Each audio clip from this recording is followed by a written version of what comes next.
Welcome to the Garage Gym Experiment podcast, where we dive deep into the home gym scene. Each week, we put out Sunday surveys where you tell us your thoughts on products, builds, and all things home gym related. We're here to break down the numbers and to talk shop. So thanks for listening, and let's get started. Hey everyone, and welcome back to the Garage Gym Experiment podcast, where we dive deep into the home gym scene. I'm Adam, I'm joined by Jake, and we have a special guest, and it's Rob from Vintage Weights PGH. Thanks for joining us, Rob. How you doing? Pretty good. Thanks for having me. Awesome. We're excited to get into some vintage weight talk, but that's going to happen in part 2 of the podcast. In part 1, we're going to discuss if the economy is holding people back from buying gym equipment, interest in the new Pro Series from Force USA, specialty bar, hot or not results, and more. So with that, Jake, take us through those numbers. Thank you, Adam. So let's start off with the economy question mark. So we asked if it's likely that the economy is going to prevent you from buying more gym equipment, and about 56% did say yes. So we are not economists here, and I did get a few DMs related to this topic that I was not ready to go back and forth with people on, but the data says 56%. So let's just keep it at that. And then we also asked how many have made purchases so far this year, and nearly 2/3, so 64% have purchased some gym equipment. So yeah, the stock market has crashed recently. I do know that. You guys have any insight or input on that? Yeah, I'm kind of curious whether the no's, like it's not going to affect if they're going to purchase gym equipment.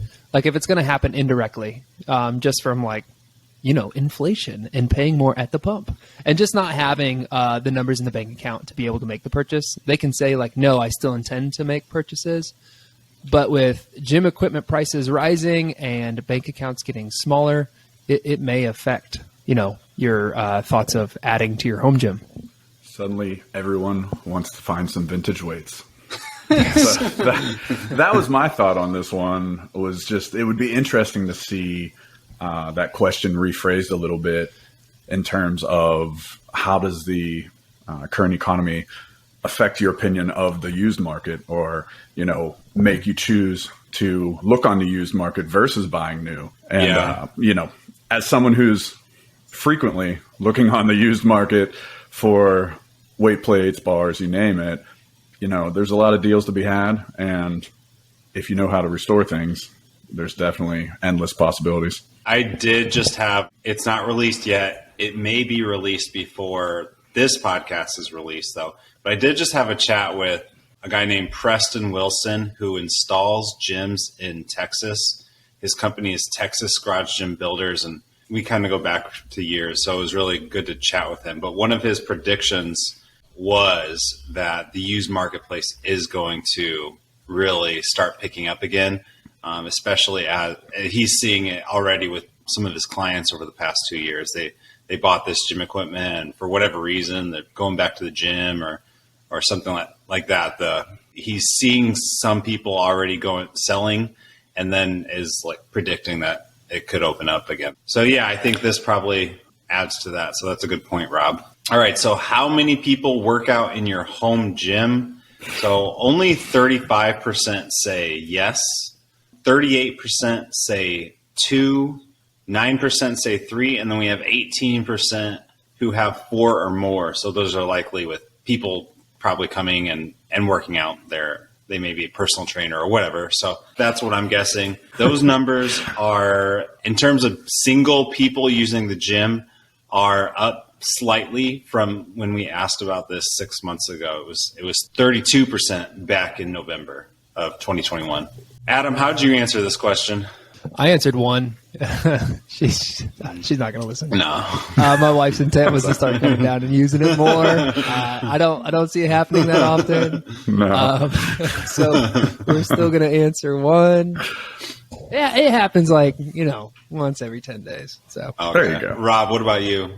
Well, part of my basement gym is my wife's Peloton. So technically speaking, I answered 2. I was a little, I don't know. I went back and forth. I have 4 children, and they're in here frequently. But the way it was phrased, working out, I don't know if you can call the way they play around in here working out. So I kept it at 2. Makes sense. I'm hoping to make it to that 18% category eventually and get them actually lifting. Makes sense. That'd be cool. So yeah, this is something that we've asked about twice in the last 6 months. It's another good one to kind of track as time goes along. And it's really important for people to consider why certain people make purchases the way they do, because you most likely aren't the only one working out in the home gym. All right, pre-workout. We asked about this one last November as well. 53% said yes. This time around, it was a little under half. So pretty much the same, but slightly smaller. Anything to say here? Shocking. I was shocked at 53% last time. I thought that was very low. It's getting lower. I'm trying to get off the juice myself, but still taking pre-workout pretty much every day. Rob, what about you?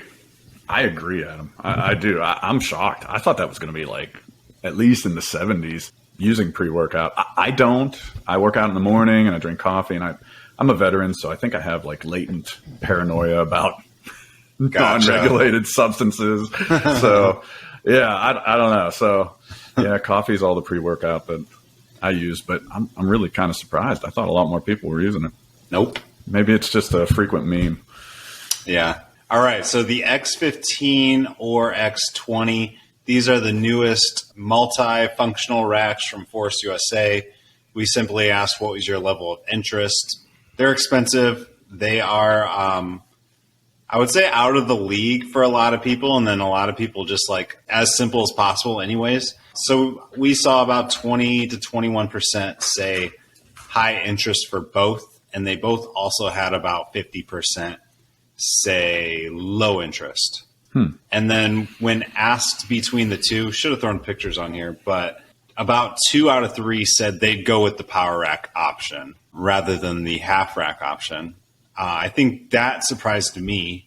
What about you guys? Do you guys have any thoughts on this? I know, Rob, I think you commented low interest on the rack. I did. But yeah, guys, any thoughts on this? Well, I actually, I fired off some comments a little too quick before jumping into the research on this one. I would go with the full rack if I was choosing between the two. I just really like having that safety. I lift alone. I've yet to fully fall over and collapse and use my safety straps, but I'm not saying it's not going to happen. But if this was pitted against, some other options that are out there, I think the thing that stuck out to me was kind of like Matt Pendergraph. He wrote about, going all in on Rogue all at once. And that's the way these felt to me, is that for some people, that's probably just what they want. Like, I just want to get everything at once and be done. But for me, I'm kind of enjoying, learning about other companies, checking out other products. So I think I'd be a little bored if I got one of these. Makes sense. Yeah, it is fun to kind of like dip your hand in like this kind of cable attachment and this type of rack. And yeah, I can see that for sure. Jake, you used both of these. If you had to bring one into your space and you're paying for it, like, would you go with a full rack or would you go with a half rack? I would go with the full rack. The price difference is $1,000. They're both like premium racks. So it's not like when you're talking to the average person, it's not something they're going to be ready to unload on. But it's basically like a fully loaded rep rack with an Aries, and they end up being relatively the same cost if you do some mental math. But you, like Rob said, you just get it all at once. And I think there's some benefits to either that we can discuss in the coming months. But yeah, I think the power rack is just so easy to use and so nice for having the full rack by itself and then like a functional trainer on the outside. And you can pretty much do whatever you want there. So I would go X20, even though it takes quite a bit more space. I think it removes the need to add certain other things within your home gym. So if you want to add a lat pull down somewhere else, or if you wanted to add whatever, while it takes up more space, it still adds a ton of versatility to your home gym. Yeah, that's what I would go with. I was entertained by the TV mount. Yeah. I noticed they have a TV mount. I'm like, oh, never saw that. It's pretty slick. I didn't see what it looks like on there, but I've seen what it looks like on the others. It's kind of in a nice spot, and I think it's more for like playing your music right there or watching YouTube in the rack. I doubt many people take advantage of that. Yeah, that it just kind of made me laugh. Yeah, I mean, I have it on the wall, and I'd rather it be on the wall than on the actual rack. So, but you know, I imagine like that. Like, there's probably certain things in the future that they're planning for, and a TV right there might work out. I don't know. Well, I mean, with like Juggernaut AI, with various training apps, I don't think it's unreasonable that there'll be some type of, better screen touch system in the future for those types of things, and something like that will come in handy. Yep. All right. Let's move on to Kabuki or Eleiko. So this is just a random question we asked back in 2020, and 59% at that time chose Eleiko. Last November, 56% chose Eleiko, and this time around, 53%. So the gap is getting closer. Rob, when I sent you this outline, you were like, is there a reason you just picked them? Honestly, no. It was just like a couple of random, two premium brands. Wanted to kind of get a feel from the audience as to like which one they kind of lean towards. Most people answering this question probably have no experience with either, but it's still kind of cool to just see what people are interested in. First of all, who would you guys choose? At this point in my training, Kabuki. Yeah. When I think of Eleiko, I think of Olympic weightlifting. I know they've really grown their brand into dumbbells and platforms, and they have racks and all this stuff that I could never afford. But when I think of Kabuki, I think of like specialty bars that I could bring into my space and like put to use. So Kabuki. Yeah, that's right where I am. I've yet to dabble with Olympic weightlifting, and that's what I associate Eleiko with. They have a nice trap bar. But Kabuki, for sure, is where I would go. But I do appreciate the history of Eleiko. The legendary waffle iron knurling, that classic picture. So, for sure, they're a cool company. Was there anything else you wanted to say on this subject? I thought a lot about just what they had to offer. And the debate, once I thought more about it, was just the steadfast kind of nature of Eleiko that, I mean, they're still doing it. They're still at the top of the game, going on, 60 plus years now. Has it been that long? Wow. Yeah, it was 1957-ish, something like that. So, yeah, I mean, to be still regarded as highly as they are, I'm hard pressed. You think about some other companies, I hate to say it, but York Barbell, and no one's really flocking. York, who else has fallen? Well, ones that are just closed. Yeah, okay. that aren't even in business anymore. DP, Diversified Project, Products, Billard, you name it. But, the history behind it is so deep that I can't help but have respect for it. But Adam hit the nail on the head that in terms of functionality in my gym space, I'm going to go with Kabuki. Yep, I'm with you guys. Love Kabuki specialty bars. So easy choice for me. And then just also somewhat related to specialty bars from the audience, where are you most likely to buy a specialty bar from? I think the Rogue fanboys came out for this one. For this, you could either choose Kabuki, Rogue, Titan, or Rep. Rogue received 44% of the votes, and Kabuki came in second with 22%, Rep behind in third with 19%, and then Titan with 15% of the votes. So Rogue recently released some specialty bars, and we'll talk about that in the hot or not results. But in general, they're not really known for having the best options. So 44%, that kind of screams to me like people just chose Rogue because that's their favorite brand. And by people, I mean people who really had no opinion. So they just ended up choosing Rogue. You guys think I'm off there, or is that kind of what you're thinking too? I don't think you're off. I also think of like potential to do something in the future. Rogue could continue to come out with some really cool stuff. But yeah, I mean, as of right now, they have a huge selection of anything in the strength industry. And so if they can like hone in and get some specialty bars to match, kind of like these Camembert bars that are coming out in the Swiss bar, I think they could do some really cool stuff in the space. Yeah, I mean, we can get into details of the actual bars later, but I was a little bit surprised that it was so steadfast with Rogue. But I mean, Jake, yeah, you have a good point with the Rogue fanboys coming out. Personally, Reps got my attention the most right now. You know, I think they had 2 interesting releases and price points recently, and are clearly heading in that direction to focus on upping their game in this market. So yeah, I'm looking at Rep. Yeah, it's interesting because you like before this year, when you think of specialty bars for the home gym, I personally would think Kabuki, but all of their bars were between, you know, if you after shipping, you're probably paying at least $600. And then Titan, on the other hand, before the inflation, most of those prices were like in between $200 and $300, if not less. So you had those 2 options. I mean, there were obviously others out there, but then you have Rogue and Rep pretty much coming in 2022, adding specialty bars, and Rogues are priced like more expensive than Kabuki's, and then Reps are like kind of in the sweet spot for most home gym owners. So yeah, interesting strategies there. Kabuki shipping to the East Coast. Whew. Kabuki shipping is not cool. Yeah. I think it's getting better though. I haven't made an order in a while, but from what I've heard, it's gotten a little bit better.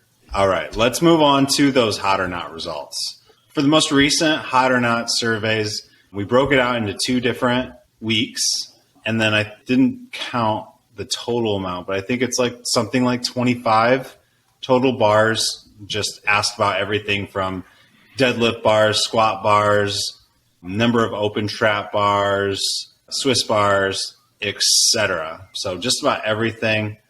And let's break it down a little bit. So at the very top, we had, and just keep in mind, like 25 different specialty bars. We didn't ask about all 100 out there. So just keep in mind, there may be some off this list, but I think for the most part, we got a majority of the ones that most home gym owners would consider. So number 1, and this has happened before, is just the deadlift bar. So the deadlift bar was the number 1 choice.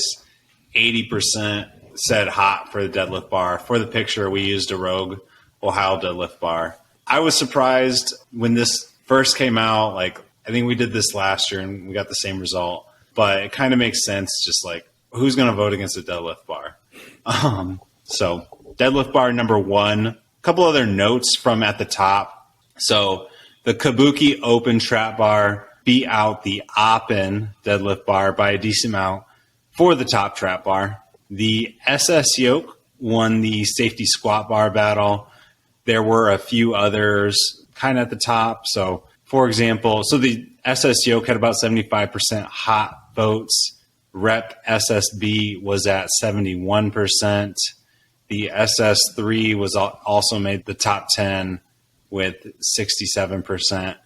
And I totally forgot to ask about the Titan safety squat bar. So, yeah, I had that on my list to ask in the first week, and I didn't realize until the end that it wasn't on there. So I doubt the Titan option would beat out the Rep or SS Yoke, but guess we'll never know. No, we'll ask about it later to see what it gets. The Camembert Swiss bar from Rep was actually voted as the top Swiss bar, with the Cadillac bar just behind it. These were both way higher than the new Rogue bars, which we'll talk about. And then lastly, we had the Rackable Curl bar at about 68%, compared to a regular curl bar at in the 50s somewhere. Any surprises here? Any thoughts on this top 10 that you see on the board? Kind of looked at the Rep Cambered Swiss beating out the Cadillac bar, maybe for two reasons. One, because it's new and it's from Rep. But two, I mean, definitely like, I think a lot of people had price in mind when they looked at that. I mean, there's like a difference of like $200. And then, like you guys said, $200 before you account that like you're not going to pay shipping anymore from Rep and Kabuki shipping. So, yeah, most people answering these questions are just inherently keeping that stuff like that in mind. They're the ones that are truly the most educated on this type of topic. So, yeah, what about you, Rob? Any surprises here in the top 10? I was a little bit surprised that Rep overtook Cadillac, but yeah, price tends to reign supreme a lot of times, and that's the first thing I thought about with the omission of the Titan, is that I don't really think it matters, to be honest. I mean, it's only a couple bucks less than Rep's safety squat bar, and as soon as Rep released it at that price point, I thought, well, I kind of wish I hadn't bought my Titan. But hey, yeah, you live I do on the Titan. It's solid, but I'm guessing most people are going to take advantage of the Rep one if they need to add one. So for the handles alone, I would. Yeah, for sure. My guess would be that it would go somewhere in between that SS3 at the 10th spot and the Rep one. So we'll see when we do it. Let's quickly talk about the bottom 5, actually. So at the very bottom was the CB1 Rogue Camber bar. Second to bottom were the Band Bell bars. Third to bottom, Yukon bars. Rackable Strongman Log bar. Fourth to bottom.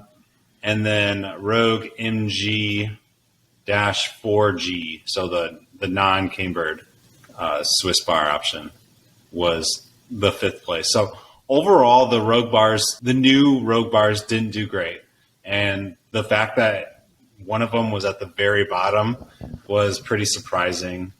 The traditional camber bars, like the Yukon bar, also didn't do great. Even the Duffalo bar from Kabuki that wasn't in the top 10. That was below most of the other Kabuki bars. And then, just the Strongman, Log, and Band Bell bars. Those really aren't meant for everybody, so that's why they're here, most likely. I will say I was shocked at some of these ratings for the new Rogue bars, but I'm going to take a guess and say that most of that had to do with the really high prices that they are. So, what bugs me about the new Rogue bars, because I think they look really cool. I mean, we put our hands on the non-cambered ones, and it was awesome. But what bugs me is you spend all that money, and then, I mean, this is repeated from everyone, but you get one set of handles. And I kind of felt like, you could have bumped it up like $50, and then I know they come in 3 handle styles. Your straight neutral, there's a whatever. Let's just say it's like 15 degree and then a 30 degree.